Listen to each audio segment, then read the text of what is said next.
Halo Brody, balik lagi bareng aku Zai pada konten alur cerita film, dimana pada video kali ini aku bakal ngerangkum sebuah film superhero berjudul Captain Marvel yang rilis pada tahun 2019.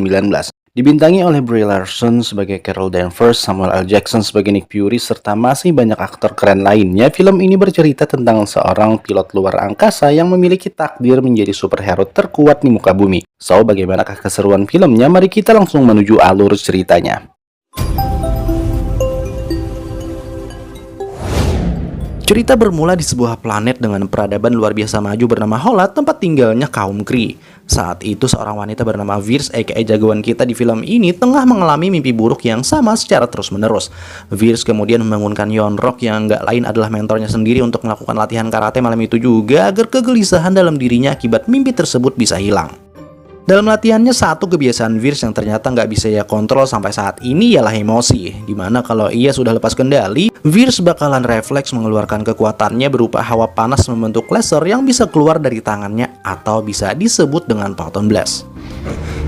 Humor is a distraction. Nah, karena dalam latihan ini Vers sempat lepas kendali menggunakan Photon Blast-nya, sesuai peraturan yang sudah dibuat, ia harus menghadap kepada Supreme Intelligence, kecerdasan tertinggi yang menjadi pemimpin bagi peradaban bangsa Kree sama ini. Gak ada yang pernah melihat wujud asli dari Supreme Intelligence karena ia akan muncul sebagai orang yang paling dikagumi oleh si penghadap. Singkat cerita, sampailah Vers ke hadapan Supreme Intelligence, di mana ia malah berwujud orang yang gak pernah diingat oleh Vers. Supreme Intelligence mengatakan kalau emosi Vers yang selalu mengganggunya adalah akibat dari ekspansi kaum Skrull yang selama ini menjadi ancaman bagi seluruh peradaban. Mereka mampu menyusup kemana saja dengan cara berubah bentuk, lalu secara perlahan merampas planet mereka. Vers kemudian menanyakan kenapa ia nggak pernah bisa mengingat masa lalunya, dan lantas dijawab oleh Supreme Intelligence kalau itu bisa jadi untuk menghindarkan Vers dari penderitaan lebih dalam agar ia bisa fokus membantu tim Star Force dalam melindungi bangsa Kree. Selanjutnya, sebelum berpisah, Supreme Intelligence memberikan Vers sebuah misi bersama tim Star Force yang dipimpin oleh Yon-Rogg serta memintanya untuk menjalankan misi tersebut dengan penuh rasa hormat. Bersama anggota tim Star Force lainnya, Vers pun berkumpul untuk menjalankan misi penyelamatan seorang mata-mata Kree bernama Solar yang saat ini terjebak di planet Torva yang sudah dikuasai oleh bangsa Skrull. Terlebih, Solar rupanya sudah berhasil dilacak oleh komandan Skrull bernama Telos, dan kalau mereka sampai terlambat sedikit saja, maka informasi selama 3 tahun yang sudah dikumpulkan Solar juga akan lenyap begitu saja. Menggunakan rencana komandan tim yaitu Yon-Rogg, mereka langsung menjatuhkan bom secara acak agar bisa menyusup masuk tanpa ketahuan.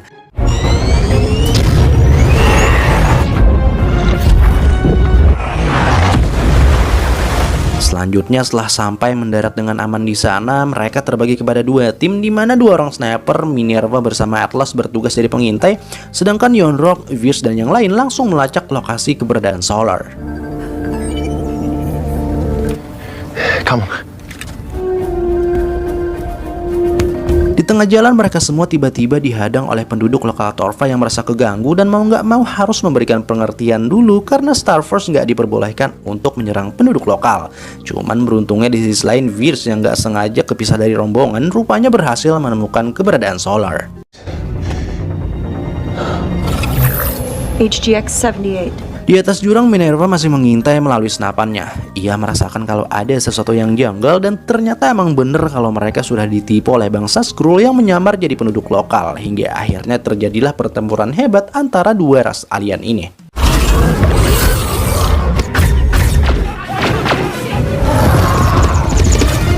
Sementara Vers yang berada di lokasi berbeda juga mendapat kabar dari Yon-Rogg. Akan tetapi sebelum sempat melakukan apapun, ia sudah keburu dilumpuhkan oleh Skrull yang menyamar jadi Solar dan gak lain adalah komandannya langsung, yaitu Telos.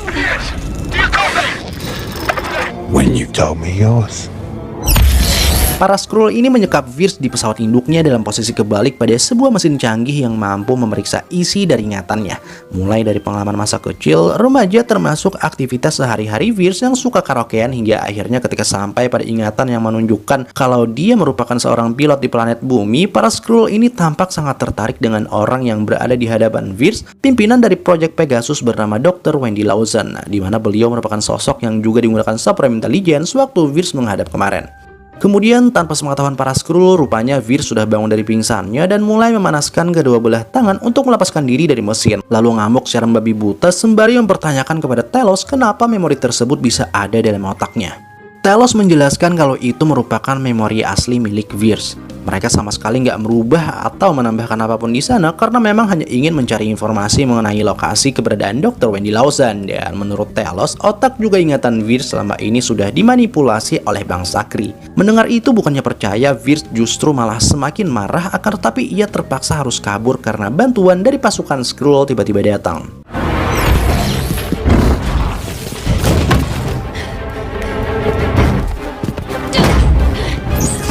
Berada dalam kawasan milik musuh, Wirtz tentu nggak bisa pergi kemana-mana dan mau nggak mau harus menghadapi keroyokan dari bangsa Skrull. Awalnya ia emang sempat kesulitan, namun setelah berhasil melepaskan belenggu di tangannya, Wirtz akhirnya mampu menumbangkan sebagian besar musuh menggunakan Photon Blast-nya, bahkan sampai membuat dinding pesawat hancur akibat serangannya terlalu kuat.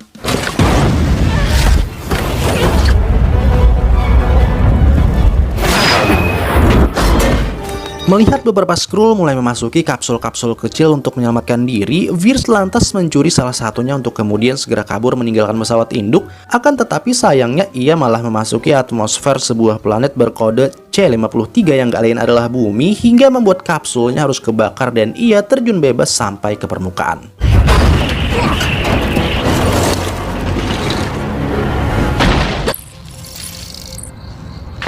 Di bumi, Wirtz yang mendapati kalau transmisi jarak jauhnya rusak akibat benturan keras barusan langsung menanyakan di mana letak alat komunikasi aka telepon kepada seorang petugas keamanan dengan begitu santainya seolah nggak pernah terjadi apa-apa. Sementara itu, pada waktu bersamaan di lokasi berbeda, beberapa Skrull yang dipimpin oleh Talos rupanya juga sampai ke planet ini menyusul Wirtz dan langsung meniru wujud dari beberapa orang di sekitar mereka.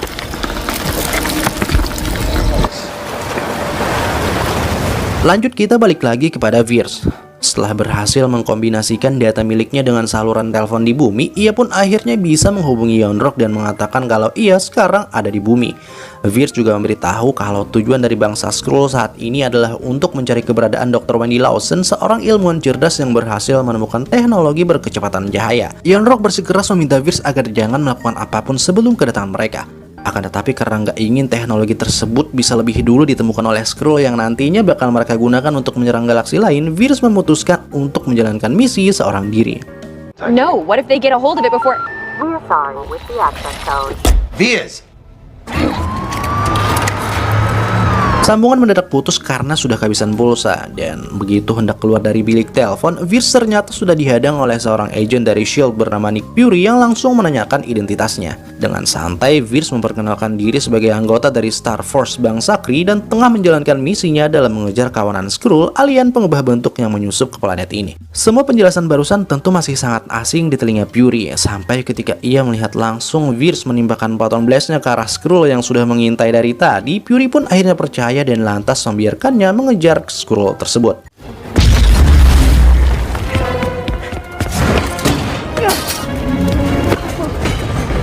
Wirtz mengejar sampai masuk ke dalam gerbong kereta, di mana ia dibuat bingung karena Skrull tentunya sudah berubah ke bentuk lain.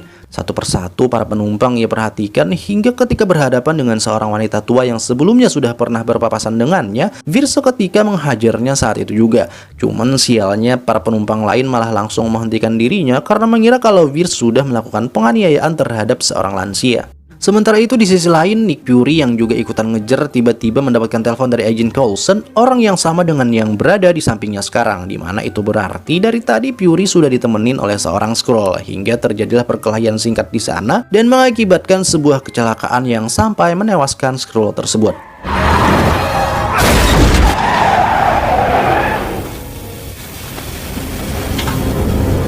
Kembali lagi kepada Wirtz yang tengah memeriksa memory card yang ia dapat ketika melakukan kejar-kejaran dengan Skrull. Memori itu menunjukkan beberapa ingatan Wirtz yang sebelumnya sudah diakses oleh para Skrull ini, tapi sayangnya benda itu tiba-tiba rusak dan Wirtz hanya mendapatkan sedikit informasi di mana salah satunya adalah sebuah bar bernama Pancho.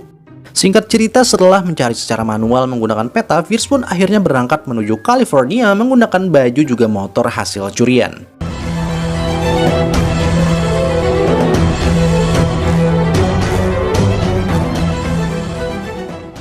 Sesampainya di sana, Veers sempat merasakan potongan-potongan memori yang selama ini nggak pernah bisa ia ingat, sebelum akhirnya fokusnya teralihkan ketika melihat gambar dari pesawat buatan Project Pegasus milik Dr. Wendy Lawson. Dengan segera, Veers lantas mempertanyakan hal itu kepada pemilik bar, akan tetapi Nick Fury tiba-tiba muncul sembari mengatakan kalau proyek tersebut sangat amat dirahasiakan oleh pemerintah. Fury mengatakan kalau kini ia sudah percaya kepada semua cerita Veers tentang alien bernama Skrull dan berniat membantunya dalam menyelesaikan misi. Kemudian untuk mencegah Skrull dapat meniru mereka berdua, Veers pun lantas menanyakan beberapa hal pribadi kepada Nick, sedangkan ia menunjukkan Phaeton Blast-nya yang tentu nggak bisa ditiru oleh Skrull. A Skrull can't do that. Selanjutnya, atas saran dari Fury, mereka berdua langsung berangkat menuju fasilitas rahasia milik pemerintah untuk mencari beberapa informasi mengenai proyek Pegasus dan juga Dr. Lawson. Di sana, setelah secara langsung menanyakan tentang Dr. Lawson kepada seorang penjaga, mereka berdua malah dikurung dalam sebuah ruangan karena saking rahasianya informasi yang mereka cari, nggak peduli itu Agent S.H.I.E.L.D. sekalipun. Beruntung berkat pengalaman juga kemampuan mata-matanya, Fury bisa dengan mudah membuka kunci pintunya. Meskipun sebenarnya Veers bisa aja menghancurkannya secara langsung seperti yang dilakukannya ketika mereka lanjut memasuki ruang arsip rahasia, dan itu rupanya cukup membuat Fury merasa kesal. Let me unravel this puppy with... I didn't want to steal your thunder. Ups, lupa dikit. Dalam perjalanan menuju ruang arsip ini, Fury bertemu seekor kucing oranye dengan nama yang tertulis di kalungnya, yaitu Goose, dan tampak kalau ia sangat menyukai binatang tersebut. Di dalam ruangan super besar berisi banyak berkas-berkas rahasia ini, mereka berdua terus mencari sampai akhirnya menemukan beberapa file tentang proyek Pegasus sekaligus beberapa catatan penting milik Dr. Wendy Lawson. Veers sempat heran ketika melihat stempel pembatalan proyek pada gambar rancangan pesawat Lightning Speed buatan Dr. Lawson, yang mana langsung dijawab oleh Fury kalau pemerintah mungkin saja menganggap beliau gila sembari menunjukkan catatan berisi tulisan juga simbol-simbol aneh. Melihat itu, Veers seketika berdecak kagum sambil mengatakan kalau beliau bukanlah orang gila, melainkan ilmuwan jenius yang juga seorang Kree karena simbol-simbol tersebut merupakan bahasa Kree. Fury melanjutkan kalau pesawat juga sang dokter bersama pilot pribadinya sudah tewas 6 tahun lalu ketika melakukan uji coba. Akan tetapi sayangnya nggak ada informasi lebih mengenai hal itu di sini kecuali seorang pilot lain bernama Maria Rambeau karena ia adalah orang terakhir yang ngobrol bersama mereka berdua. Nah, di tengah fokusnya Veers dalam memeriksa file-file tersebut, Fury kemudian keluar dari ruangan ketika mendapat pesan di pagernya dari agent S.H.I.E.L.D. lain bernama Keller, tepat saat Veers semakin dibuat kaget setelah melihat foto berisi Dr. Lawson bersama Maria Rambeau, yang mana di belakang mereka berdua terdapat foto dirinya sendiri, sehingga membuat beberapa potong ingatannya kembali muncul tepatnya saat sedang mengalami kecelakaan pesawat bersama Dr. Lawson. Kemudian menggunakan telepon yang ada di sana, Veers lantas melaporkan semua informasi ini kepada Yon-Rogg dan mendapat sebuah jawaban di mana sebenarnya Dr. Lawson memanglah seorang agen rahasia Kree bernama Ashley Marvel yang tengah bertugas dalam mengerjakan sebuah inti energi yang ada di bumi dalam upaya untuk memenangkan perang. Veers lanjut menceritakan kalau ia juga menemukan beberapa bukti tentang dirinya yang pernah memiliki kehidupan di planet ini. Akan tetapi itu semua segera dibantah oleh Yon-Rogg yang bersikeras mengatakan kalau itu hanyalah tipuan dari Skrull untuk mengelabuinya. Sementara itu di luar gedung tampak kalau ternyata Fury cuma pura-pura membantu Veers karena pada kenyataannya ia sudah meminta sejumlah agen S.H.I.E.L.D. pimpinan Keller untuk datang menyergapnya. Beruntung saat hendak menaiki lift, Fury segera menyadari beberapa keanehan dari Keller yang sebenarnya adalah Skrull, sehingga dirinya kini kembali lagi ke kubu Veers dan langsung meminta Keller mencari di lantai yang salah agar dia bisa lebih dulu menemukan Veers. Nggak butuh waktu lama bagi Keller untuk tahu kalau ia sudah ditipu, hingga ia pun langsung meminta seluruh anak buahnya buat mencari keberadaan Veers, sementara dirinya bakal kembali mendatangi Fury untuk menghajarnya. Beruntung tepat saat Fury sudah hendak dieksekusi oleh Keller rekayasa Skrull, Veers muncul tepat waktu lalu menghujamnya dengan Phaeton Blast dan kabur meninggalkan gedung menggunakan pesawat jet yang ada di fasilitas ini bersama seorang penumpang gelap yaitu Goose. You know how to fly this thing? We'll see. We got a store with. Di pesawat, Veers menceritakan seluruh kebingungannya kepada Fury dan lantas memintanya buat ngebantu nyari kejelasan dengan mendatangi Maria Rambeau ke Louisiana. Sementara itu, di luar angkasa dalam perjalanan menuju bumi, Yon-Rogg tiba-tiba dihubungi oleh atasannya bernama Ronan yang langsung marah-marah karena sebelumnya tim Star Force nggak mampu menyelesaikan misi di planet Torva. Ronan sempat ingin mengambil alih misi ini, akan tetapi Yon-Rogg bersikeras kalau mereka akan segera mengatasi masalah ini secepat mungkin. Kembali ke planet bumi, tepat saat Virs bersama Fury baru aja sampai di Louisiana, tempat kediaman Maria Rambeau. Di sana Monica Rambeau yang gak lain adalah anak dari Maria langsung lari memeluk erat Virs, namun dengan nama panggilan beda yaitu Auntie Carol, sembari mengatakan kalau selama ini orang-orang mengatakan kalau dia sudah mati. Di rumah, Virs menceritakan kalau dia selama ini gak pernah bisa mengingat masa lalunya secara utuh, terhitung sejak 6 tahun lalu ketika bangun dari pingsan di planet Hola. Mendengar itu, Maria pun lantas bercerita panjang kali lebar, termasuk mereka berdua yang sangat mengidolakan Dr. Lawson, hingga akhirnya Virs mampu mengingat beberapa potong memori lagi, yaitu kata-kata yang sempat ia ucapkan tepat pada hari di mana terjadinya kecelakaan pesawat bersama Dr. Lawson. But you said If there that were lives at stake.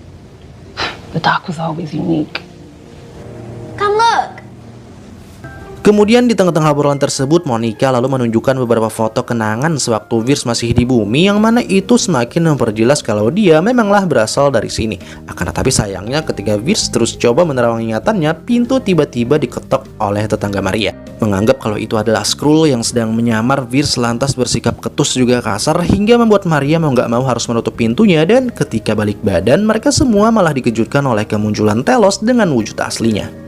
Sempat hendak terjadi perang di dalam gubuk kecil ini, sebelum akhirnya Telos mengungkapkan kalau maksud kedatangannya bukan untuk cari masalah apalagi cari ribut, melainkan hanya ingin menanyakan tentang lokasi dari koordinat yang dibicarakan Virs bersama Dr. Lawson dalam pesawat sebelum kecelakaan. Telos rupanya mengetahui itu semua melalui rekaman dalam black box pesawat, di mana Virs dan semua yang ada di ruangan ini tentunya juga ingin mendengarkannya secara keseluruhan. Singkat cerita, rekaman pun lalu diputar dan dibuka dengan suara Dr. Lawson yang menyebutkan sebuah koordinat untuk menuju lab pribadi milik beliau.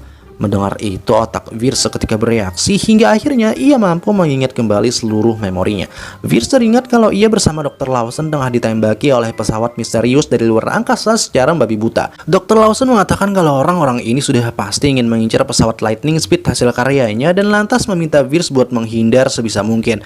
Akan tetapi sayangnya karena pesawat musuh memiliki senjata di bagian belakang, pesawat mereka akhirnya ketembak lalu jatuh dan hancur berkeping-keping.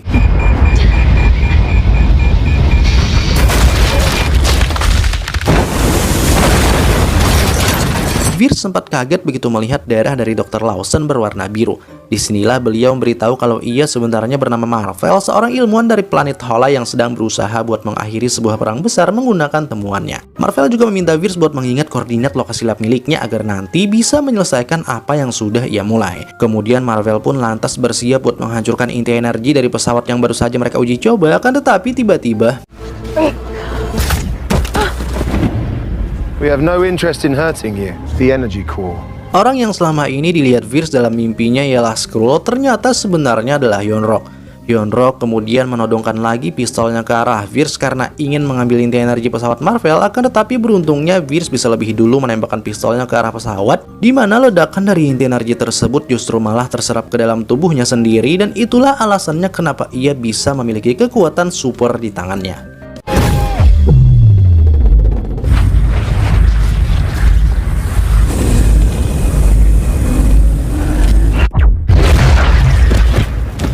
Menyaksikan sendiri energi tersebut terserap ke dalam tubuh Carol yang kini pingsan, Yon-Rogg pun memutuskan ngebawa dia ke planet Hola untuk kemudian memanipulasi otak juga ingatannya sekaligus memberi nama baru yaitu Virs yang sebenarnya merupakan ujung dari namanya sendiri, Carol Danvers.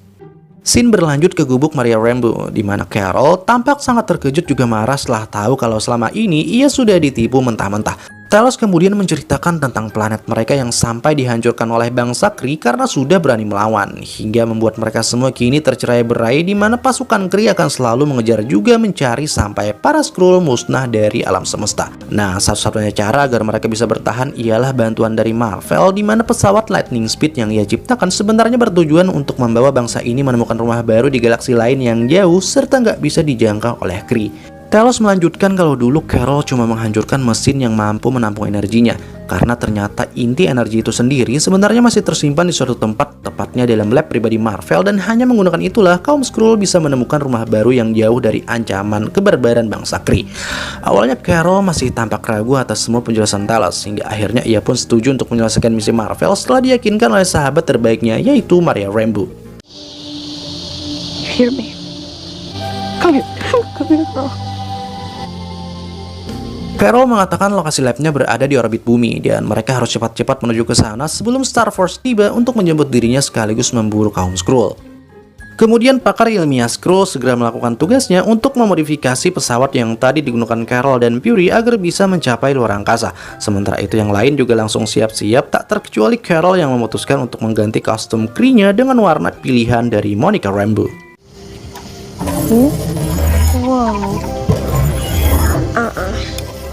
Well, since we're on the same team.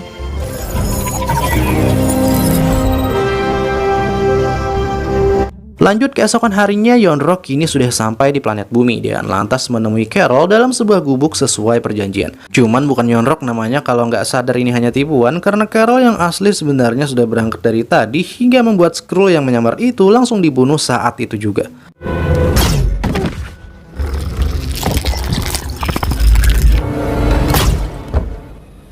Bersama Talos, Fury, dan gak ketinggalan si kucing Goose, Carol kini sudah sampai ke luar angkasa dengan Maria Rambeau sebagai co-pilotnya. Awalnya gak terlihat apapun di lokasi koordinat yang mereka datangi, sebelum akhirnya Carol berinisiatif mengotak-atik perangkat di tangannya hingga muncul sebuah stasiun luar angkasa yang gak lain adalah lab pribadi milik Marvel.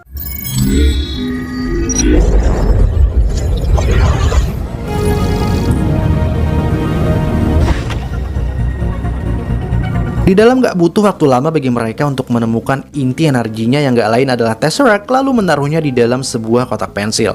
Cuman anehnya di sini Talos tampak seperti gak terlalu memperdulikan Tesseract-nya dan malah melakukan semacam ritual pemanggilan. Talos.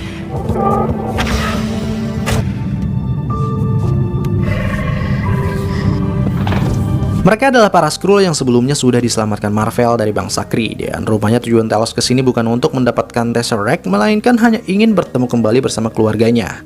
Akan tetapi kebahagiaan tersebut rupanya hanya berlangsung beberapa saat saja karena Yon-Rogg bersama seluruh anggota Star Force tiba-tiba juga datang ke tempat itu. Carol yang sebelumnya sudah sangat marah karena ditipu mentah-mentah berniat hendak langsung menyerang Yon-Rogg. Akan tetapi sialnya entah apa yang terjadi, kekuatan Phaeton miliknya malah nggak bisa digunakan hingga membuat Yon-Rogg bisa dengan mudah melumpuhkan Carol sembari mengatakan kalau apa yang sudah diberikan dapat diambil dengan mudah. Singkat cerita, atas persetujuan dari seluruh tim Star Force, Carol lalu dibawa menemui Supreme Intelligence, sedangkan yang lain bersama seluruh bangsa Skrull akan ditahan untuk nantinya bakal dibuang ke luar angkasa. Nah, disinilah keanehan tentang si kucing Goose mulai terlihat karena menurut pendeteksi milik bangsa Kree, ini bukanlah kucing melainkan Flaregun yang merupakan spesies terkuat di antara para tahanan. Lanjut, Supreme Intelligence rupanya berusaha untuk kembali mempengaruhi pikiran Carol. Dan Carol yang semakin marah pun terus berusaha untuk melawan, tapi itu semua sia-sia karena kekuatannya bisa dengan mudah dinonaktifkan oleh Supreme Intelligence melalui perangkat kecil di leher Carol. You did good, Ace. Without us. Supreme Intelligence terus berusaha melemahkan tekad Carol dengan beberapa ingatan masa kecilnya yang selalu mengalami kegagalan. Cuman bukannya melemah, hal tersebut justru malah membuat Carol tambah terpacu untuk bangkit hingga akhirnya mampu melawan kekuatan Supreme Intelligence setelah melepaskan perangkat yang selama ini menahan kekuatannya.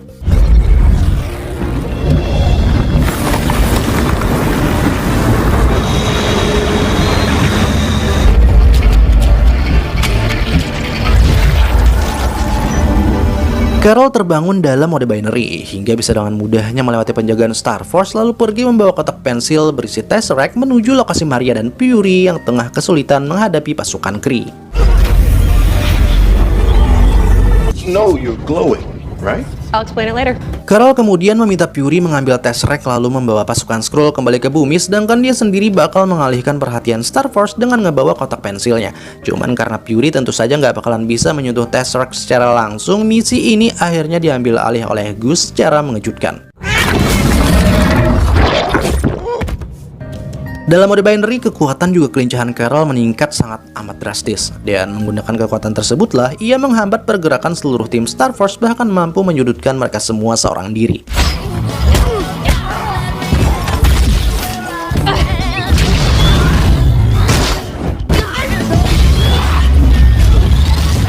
Dalam perjalanan menuju pesawat, Maria dan Fury sempat dihadang oleh beberapa pasukan Kree yang tengah membawa para Skrull untuk dibuang ke luar angkasa, akan tetapi salah satunya ternyata adalah Talos yang menyamar. Hingga saat sudah berada di dekat pesawat, barulah ia membuka topengnya dan melumpuhkan mereka semua. Onto the ship! Let's go. Sementara itu di tempat lain, Yon-rok yang akhirnya sadar kalau Carol hanyalah umpan segera lari menuju para pembawa Tesseract, akan tetapi sayangnya ia terlambat karena Maria sudah keburu menjalankan pesawatnya.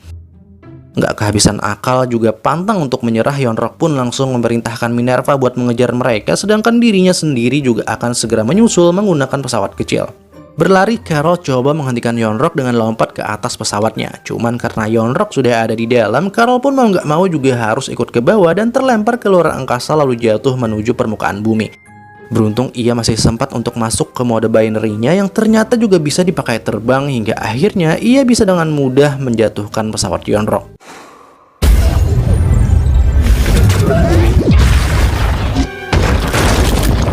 Sementara itu pada waktu bersamaan Maria terus coba menghindari serangan-serangan Minerva. Ia meliak-liuk melewati gunung-gunung batu lalu berhasil mengelabui Minerva dengan bermanuver tajam dan langsung menembak pesawatnya sampai hancur berkeping-keping.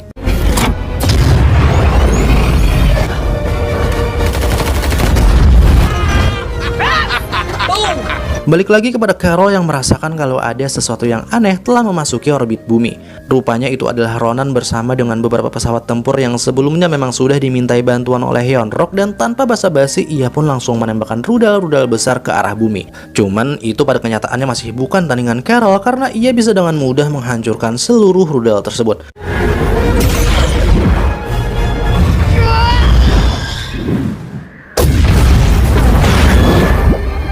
Dalam mode binary-nya, Carol kemudian segera terbang menuju luar angkasa lalu menghancurkan salah satu pesawat tempur milik Ronan dan tiba di hadapannya dengan begitu santai.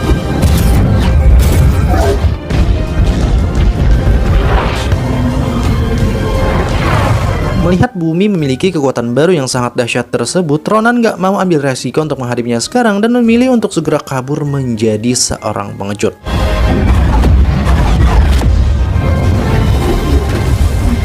Selanjutnya, Carol yang masih punya urusan dengan Yon-rok lantas segera mendatanginya kembali. Carol menyeret Yon-rok masuk lagi ke dalam pesawat yang tertuju ke planet Hola dengan membawa sebuah pesan kepada Supreme Intelligence kalau ia bakal datang untuk mengakhiri perang dan juga kebohongannya. You can't do this.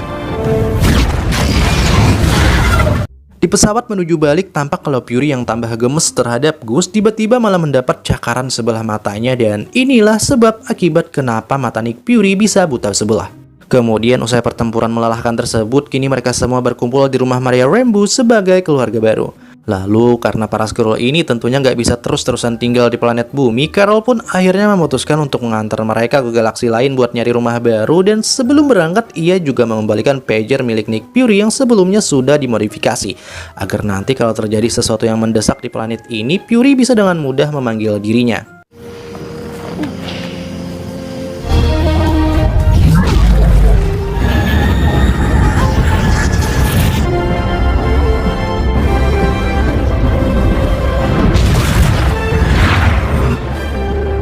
Lanjut, sepeninggal Carol Danvers, aka Captain Marvel, keluar angkasa sebagai penjaga bagi seluruh galaksi, Nick Fury akhirnya memulai sebuah proyek baru di bawah naungan S.H.I.E.L.D. bernama Avenger, di mana nantinya ia akan mengumpulkan orang-orang berkemampuan super untuk jadi pelindung bumi. Kemudian film lalu ditutup dengan memperlihatkan Gus aka Falcon yang memuntahkan Tesseract di atas meja kerja Nick Fury. The end. So Brody, itulah tadi akhir dari film superhero dari Marvel Cinematic Universe berjudul Captain Marvel. Semoga kalian semua pada suka dengan rangkuman dari aku, hingga tanpa ragu bakal menekan tombol like, comment, subscribe, dan tentunya ngebunyiin lonceng notifikasinya. Well, sampai jumpa pada film-film berikutnya. Aku Zai pamit. See you. Where's Fury?